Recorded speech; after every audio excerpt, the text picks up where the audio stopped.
GFM 투자연구소의 이진우 소장과 함께하겠습니다. 어서 오세요. 네, 안녕하세요. 네, 일단 앞선 코너에서는 그래도 시장은 우상향으로 갈 것이다라는 상당히 긍정적인 뷰를 전해주셨는데 소장님은 어떠신지 궁금하네요, 먼저. 예. 모처럼 이렇게 바꿔서 보니까 저도 집중해서 이렇게 들었는데 네.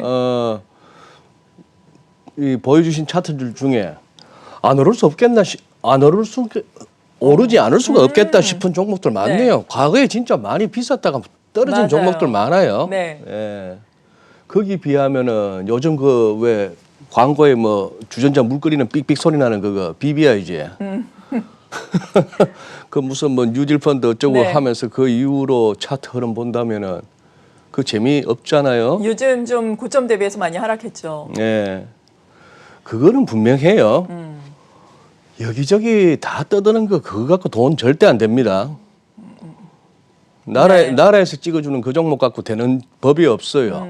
예, 그런 거 보면은 이미 많이 올랐고 누구나 다 알만한 종목, 올라도 너무 올랐던 종목들을 가지고 그렇게 한 40개 또 찍어주는 그때 저도 뭐 여기서 소개도 했습니다만 그 삑 소리 나는 거였죠. 자, 미국. 예. 결국 어제 뭐 조금 밀린 걸 가지고 이제 문우신 재무장관이 이제 대놓고 얘기하는 거예요. 힘들 것 같다고. 그렇죠. 대선 전에는. 자, CNBC 기사 조금 정리해 봅니다. 표현이 재밌네요. After 문우신 throws cold water. 찬물을 끼얹었네요. 그죠? 예, 찬물을 끼얹었는데 선거 전에는 이 부양책 딜 힘들어 보인다는 거고. 이렇게 그 화면에 쭉 스크롤을 내려가다 보니까 눈에 띄는 두 개 가져옵니다. 이거는 어제부터 나온 얘기인데 IMF에서 경고하기를 sharp adjustment, 아주 뭐 급격한 조정이 저기 금융시장에서 생길 것 같다. 뭐 원래 이렇게 회복이 있음에도 불구하고 그런 얘기고, 또 이 사진도 보니까 이제 결국 코로나 얘기죠. 이제 새로운 이제 북반구가 이제 가을과 겨울로 접어들면서 이렇게 확산되다 보니까 이래저래 이제 또 봉쇄 걱정 이런 것들입니다. 그런데 유럽 증시는 그나마 움직임이 현실적이에요. 그냥 소소하게 마무리되고 끝났습니다. 그냥 보합권인데 여기서 이제 영국 위클리 차트 한번 보시죠. 요새 이제 뭐 브렉시트 이걸 갖고 사실은 또 영국에서 애초에 제시했던 시한은 15일이었는데 15일 끝났잖아요. 끝났다고 해서 무슨 시한까지 EU하고 협상이 안 됐다고 해서 무슨 난리 나느냐. 절대 그런 일 없는 데가 영국이고 유럽입니다. 자기들이 정해놓은 시한까지 합의를 못 봤는데 또 연말까지 또 하겠대요. 그러니 뭐 신경도 안 써도 됩니다. 브렉시트는. 그런데 이때 이 커스가 가리키는 이 부분, 코로나 하면서부터 쿵 무너졌던 게 이 정도인데 이게 영국이에요. 대부분의 유럽 지수들이 흐름이 보면 이 정도입니다. 이게 미국과는 완전 다르네요. 미국과는 완전 다르죠. 미국은 지금 이때 고점 뭐 열고 훌훌 가는 이게 현실적인데, 이제 미국 보시면은 나스닥은 딴 거보다 어쨌거나 지난달에 이 연봉이 조금 신경이 쓰인다는 것이죠. 그리고 이 거래량도 줄어들고 있고 이 과매수 국면이고, 이 연봉이 신경 쓰인다는 말은 다르게 표현하자면은 지난달에는 물린 데가 좀 나왔다는 얘기입니다. 무슨 말인지 아실 테고. 5분봉으로 보시죠. 5분봉으로 보시면 요 이제 끝부분에 빨간색 표시한 요 부분이 이제 밤사이 흐름입니다. 조금 뭐 그 전에 12일부터 보시죠. 지지부진했죠. 예, 월요일 날 훌쩍 뛰었죠.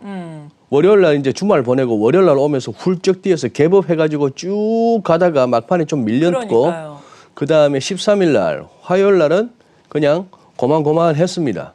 그러고 어제 이제 조금 강하게 가나 싶더니 이제 뭐 미국 정오 이후부터 해서 이제 훅 밀렸는데 막판에도 땡기자 했는데 결국 끝에 한 15분 정도 이렇게 밀리는데 재밌습니다. 요 뭐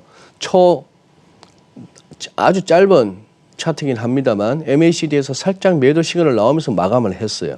그런 상황에서 애플, 자 이거 뭐 지난 화요일 날 이종호 센터장님하고 11시 때도 얘기했습니다만 요거 충분히 나올 수 있는 갭업이었어요. 요렇게 뭐 옹기작 거리다가. 그런데 지금 이제 보자면은 아직은 요 구름대를 못 올라갔습니다. 핵심 포인트만 주가 어떻게 될지 귀신도 모르는데 그냥 관찰해야 될 하이라이트만 말씀드리자면은 네. 즉 이렇게 나스닥 지수를 갖다가 갭업이 나오게 했던 가장 큰 1등 공시였던 애플도 지난 월요일 날 갭이 나왔는데 이 갭이 안 채워지고 구름대 열어버려야 이게 뭐 전고점을 여네 또 새 세상이 열리네 할 수 있는 겁니다. 이거 이번 주 내로 이렇게 갭 채워져 버리면 이거 조금 이게 좀 뜬금없는 갭업이에요. 잘못하면은 섬골 반전이 될 수도 있습니다. 네. 아마존도 이때 갭 나왔어요. 12일 날 월요일 날 갭 나오고 나서 이틀 연속 팔로우 스루가 없습니다. 하락하고 있죠. 그리고 거래가 빵 터졌어요. 네. 나는 여기서 누가 사고 누가 팔았나를 늘 그러게요. 생각합니다. 근데 하락하면서 거래가 터졌네요. 네. 그래서 잠잠하던 거래가 빵 터졌을 때 산 쪽이 똑똑할 스마트머니일까 판 쪽이 스마트머니일까를 한번 생각해 봅니다. 그 다음에 테슬라 뭐 이제 이런 상황에서 그냥 이 후행 스팬을 보시면 종가 기준이니까 살짝 이제 배터리데이 때의 종가는 살짝은 올라섰습니다만 일단 한번 꺾인 이후부터는 추세장에서는 잘 의미가 없지만 일단 한번 꺾인 이후에 박스권에서는 스타캐스틱 같은 지표가 상당히 의미가 있는데 얘 벌써 지금 약간 한번 확인이 필요합니다. 얘도 지금 거래량 없어요. 시장은 얇습니다. 네. 그런 상황이라서 우리 코스피까지 보시면은 우리도 마찬가지 이 거래량이 줄고 있다 하는 얘기는 거기다가 이 다이버전스가 나오고 있다는 얘기는 이 선은 올라선 거는 큽니다. 그러나 이제 빨간색이 됐죠. 이제는 빨간색으로서 지지선 역할을 하겠죠. 밀려도 여기까지라는 어떤 믿을 구석은 생깁니다. 야 여기까지가 얼만데 지금 지수가 보니 2100이네요. 네. 뭐 몇 주 내로 2100까지도 갈 그런 상황이야 생기겠습니까만 이렇게 흐름으로 봐서는 이러고 나서 가는 흐름이 맞겠는데 조금 당장은 힘들단 말이죠. 그리고 밀리더라도 여기까지는 염두에 두실 필요는 있겠고 코스닥도 이런 상황에서 후행 스팬 보시면은 헤드앤숄더 조심하시고 거래가 그래 요약하자면은 미국도 우리도 지금 시장이 그거 한 거죠. 에너지가 조금 이렇게 떨어지는 겁니다. 네. 우샤우샤하는 분위기는 그거 하고 그렇죠. 그리고 너무 안 좋은 징후가 보입니다. 저 개인적인 얘기긴 합니다. 아, 어떤 징후요? 제 주변에 예. 저분은 절대 주식 얘기를 하면 안 되는 분들이 좀 있거든요. 네. 연령을 보나 예. 그동안 살아오신 그 이력을 보나 하시고 있는 일을 보나 네. 절대 주식이란 걸 입에 담아서는 안 되는데 조금 빚이라도 내서 좀 해볼까 이 소리가 나오는 거예요. 이거 네. 아주 안 좋은 조짐입니다. 그렇죠. 뭐 예전에 스님이 객장에 나타나면 예, 고점이다. 예. 너무나 객장 얘기는 맞아요. 오래된 얘기긴 하지만. 네. 그렇죠. 그런 그 얘기네요. 같은 맥락의 얘기죠. 예. 아, 고점이 그래도 아니길 바라봅니다. 아니길 여러 개인 바라보는데 투자자들이. 아니길 네. 바라보는데 저희 뭐 이게 약간 실없이 드리는 말씀 같습니다만 무슨 말씀인가 하면 저희 메시지는 그거예요. 네. 얼마나 지금 이 시장에 들어올 신선한 자금이 있는가인데 그 자금은 어떤 성격의 자금인가 하는 네. 거예요. 예? 여기 이제 그래서 지금 무슨 미국 대선 미국의 재정 부양책 이 요술방망이 아닙니다. 그렇죠. 이게 요술방망이가 절대 아니에요. 그거 딜 합의됐다란다고 해서 그것이 시장 이끌어가는 거 절대 보장 못합니다. 뭐 분기 내지는 실적 좋게 나온다는 거 주가 끌어올려주는 보장 못하죠. 시장 그렇게 만만치 않습니다. 네. 그래서 한 반년 쉽게 먹었어요. 한 반년 쉽게 먹었고 의심 많은 사람들은 그 장을 놓쳤는데 지금부터는 쉽게 먹었던 분들이 자꾸 좀 의심을 하면서 이렇게 시장을 살피셔야 되는 그런 시점입니다. 네, 그렇군요. 이런 가운데 어떤 신규 유동성이 시장에 들어올지 걱정이다라고 말씀해 주셨는데 달러화가 좀 약세를 보이고 원화가 강세를 보이면서 외국인이 좀 신규 자금으로 유입됐으면 하는 바람입니다. 일단 최근에 환율의 흐름이 상당히 중요하게 작용을 하고 있잖아요. 네, 네. 달러 약세가 나타나고 있는 근본적인 이유가 어디에 있나요? 달러 약세. 예. 네. 달러는 일단 달러 인덱스를 갖다가 일목균형표로 가져왔는데 이렇게 말씀드릴 수 있겠습니다. 달러 약세 하지만 선진국 통화 대비 달러는 아직 우리가 보던 레벨 안에서의 움직임입니다. 그리고 여기서 주목하고 싶은 것은 이 부분인데요. 구름대가 색깔이 바뀌는 부분입니다. 그래서 러플리 한 10월 29일부터 한 선거 다음에 한 11월 4일 그 구간입니다. 그 구간에 달러는 방향을 잡을 것 같습니다. 지금 뭐 온통 달러 약세 전망 많아요. 제일 그럴듯한 그림 하나는 글로벌 모니터에서 다시 재인용합니다만 블룸버그에서 만든 그래프죠. 여기서 궁극적으로 보실 것은 요 노란색 선인데요. 즉 지난 9월에 미국의 무역 수지가 671억 불 적자입니다. 이 절대 레벨 자체가 굉장히 역대급이에요. 거의 뭐 역사적 두 번째 정도 됩니다. 여기서 약간 색깔을 보실 필요가 있는데 여기서 파란색, 하늘색은 뭐냐 하면은 석유류에서 생기는 적자예요. 네. 이게 지금 이 부분 보세요. 최근 들어 미국은 오히려 석유 쪽에서는 흑자냅니다. 미국 석유 수출국이에요. 놀라운 변화죠. 많은 적자 비중을 크게 차지했던 석유 사던 걸 갖다가 셰일 혁명 이후로 이렇게 석유를 팔아먹는 나라가 됐고 네. 이제 위에 이 주황색 이거는 서비스 수지예요. 그렇죠. 서비스 쪽에. 네. 서비스 쪽에 이제 그거 수지입니다. 그러면 요게 이제 석유류 제외한 제조업 쪽에 그 무역 수지 그런 시기니까 어쨌거나 이렇게 노란색 궁극적으로 해서 이것이 이렇게 됐다 하는 얘기는 결국은 막 그거죠. 자, 뭐 위에 이런 거는 이렇게 보시면 되겠습니다. 팬데믹 네. 이후에 미국에 관광 오는 사람도 적어. 디즈니 영화도 안 팔려. 뭐 이렇게 그렇죠. 보시면 될 것 같아요. 예. 자, 그래서 이 자체는 뭐다? 달러가 풀려나가고 있단 말입니다. 전 세계에. 그러니 뭐 달러가 약세 오케이 좋은데요. 우리 결국 1150원 깨졌습니다. 한번 보기는 봐야 되는 레벨인데 깨졌고 네. 어제는 42원 50전이 저점이에요. 그렇죠. 42원 50점이 저점이었는데 종가는 46원 90전. 네. 오늘 지금 NDFC에서는 한 47원 약간 그 위. 그렇다고 한다면은 지금 이게 뭐 조금 그리고 여기서 벌써 우리 달러원 차트 같은 데서는 요거 스토캐스틱 봐주실 필요가 있습니다. 딴 데서는 제가 잘 안 보는데 우리 달러원처럼 크게 흐름에 있어서 박스권을 못 벗어나는 가격 지표는 스토캐스틱을 봐줄 필요가 있는데 여기서 뭐 더 밀려봐야 미국 선거 전에 더 밀려봐야 맥시로 저는 10원 정도 보고 있습니다.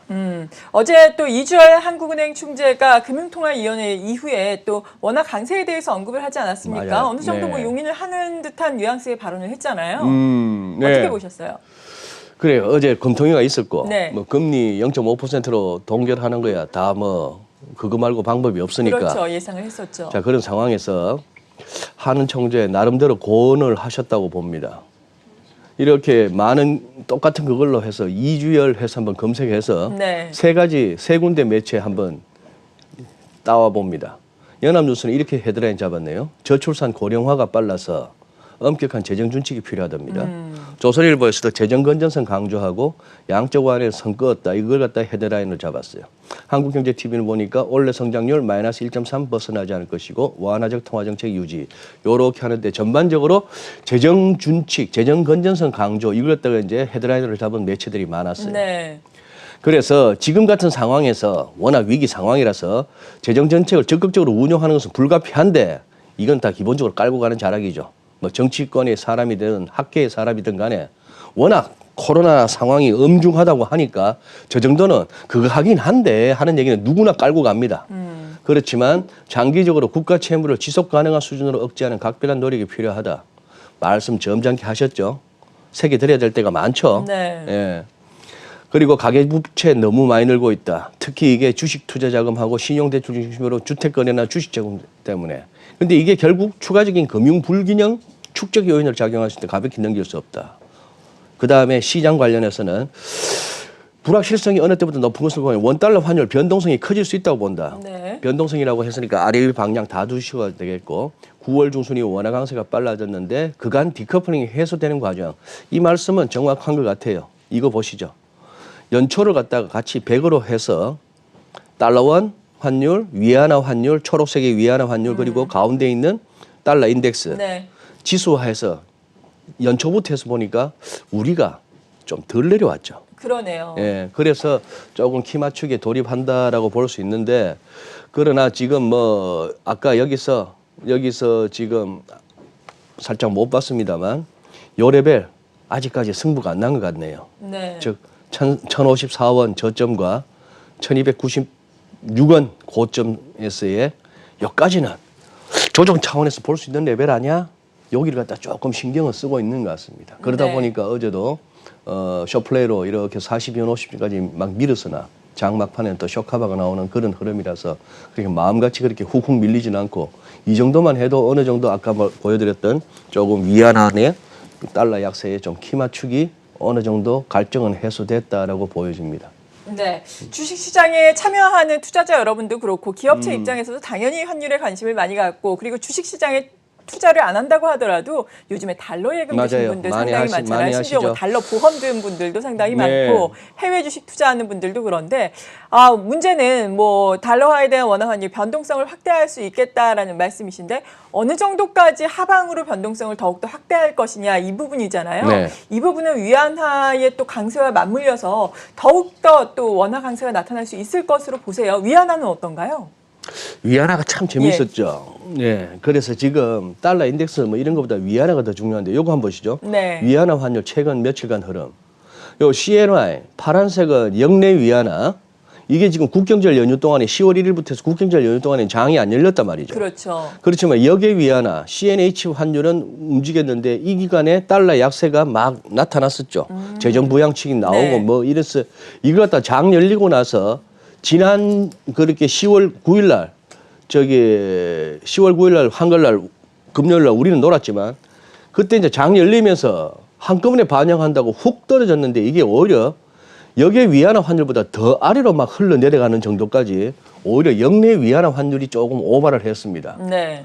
그랬더니만 지금 주말 사이에 이 상황이 왜 생기느냐 하면은 여기 CNY는 옆으로 기고 있는데 여기에서 이렇게 먼저 위안화 환율이 다시 위로 퉁 튀었던 것이 그거였죠. 토요일 날 인민은행에서 은행들의 외환 선물한 거래하는 데 있어서 20% 정도 증거금 유지해. 그게 2018년에 포치하면서 위안화 약세가 너무 가팔랐을 때 내놓았던 조치인데 네. 이걸 되돌림으로써 뭐 시장에다가 어떻게 야 너무 급한 거 아니냐 하는 신호를 줬고 그걸 또 따라가고 하는 그런 흐름인데 그러니 지금 이렇게 볼 수 있는 겁니다.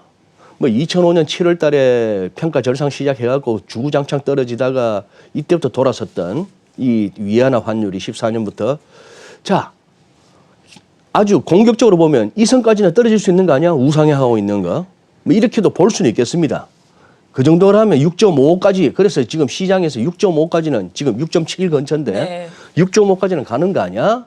뭐 계산기 한번 두드려 보시죠. 뭐 6.7인데 우리가 지금 1147원 50원 근병이면 6.5 가면 얼마일까는 두드려 볼 수는 있겠는데 이거 전에도 한번 말씀드렸잖아요. 자, 뭐 80년부터 시작하는 위안화 환율 이런 거는 매크로트렌드.net에 들어가시는 게 최고인데 딴 데서 잘 못 봅니다. 이 정도 긴 거는. 그러네요. 자, 여기서 이거 중국의 경제 펀더멘털로 봐서는 위로 가야 될 것 같고 중국 금융시장 개방이 불가피하다 보면 돈 들어오면 밑으로 와야 될 것 같고 배팅하기 나름입니다. 배팅하기 나름이고 미국 마음먹기 나름이고요. 중국 갖다가 기어이 같이 이렇게 뭘 도모해볼 파트너로 생각한다면은 흘러내리는 위안도 가능하겠으나 숨통을 끊어야 되는 상대라고 생각한다면은 그것이 이래저래 결국 미 대선 이후에 가닥이 보일 거고 기본적으로 맞아요. 지금 소위 말해서 삐게 아까 말씀드린 바와 같이 네. 삐게 물린 세력들이 나오듯이 네. 지금 달러에도 물린 세력들이 많아졌습니다. 갑자기. 즉 3월 팬데믹 이후로 야 이거 1,300원도 넘을 수 있겠다 싶은 마음에 맞아요. 예 그랬던 상황인데 사실 지금 여기는 대부분이 이 구간은 지금 달러 보유 세력들은 물렸다고 볼 수 네. 있는 거죠. 그러나 이 1140 말이죠. 숱하게 말씀드리잖아요. 2003년 1월로 올라가는 이 1140 이거는 조금 고민이 많아집니다. 이 족보 있는 레벨인데 딜러들도 이 1140을 갖다가 막 밀자라고 함부로 덤비지는 못할 것 같습니다. 1140원이 무너진다면은 좀 다시 한번 다른 각도에서 살펴보겠으나 1140원 밑으로 그렇게 건드릴 수는 있겠어도 저는 그 밑으로 많이는 보이지 않습니다. 우리가 적어도 이 선 우상향하는 빨간색 선까지 뚫고 내려가느냐. 그래서 원화 강세 환율 하락이 네. 외국인을 불러들이느냐. 제가 보기에 외국인은 환율 보고 들어오는 거 아닙니다. 적어도 제대로 된 자금이라면 이 나라 경제와 이 나라 네. 기업들을 보고 들어오는 거죠. 기업들이 돈 벌만한 기업들인가. 기업들이 돈 벌 만한 환경인가? 그리고 금융제도는 뭐 소위 말하는 그들이 와서 마음껏 위든 아래든 시장 갖다가 효율적으로 우리가 대응할 수 있는 그런 제도적 그게 있는가 이런 것들 보고 오는 거지. 환율 꼴랑 뭐 1, 20은 더 빠질까 이런 거 보고 들어오는 외국인 자금 아닙니다. 걔들이 들어오면 환율이 빠지는 겁니다. 네, 그렇군요. 명쾌하게 또 정리가 됐네요. GFM 투자연구소의 이진우 소장과 함께했습니다. 감사합니다. 네, 고맙습니다.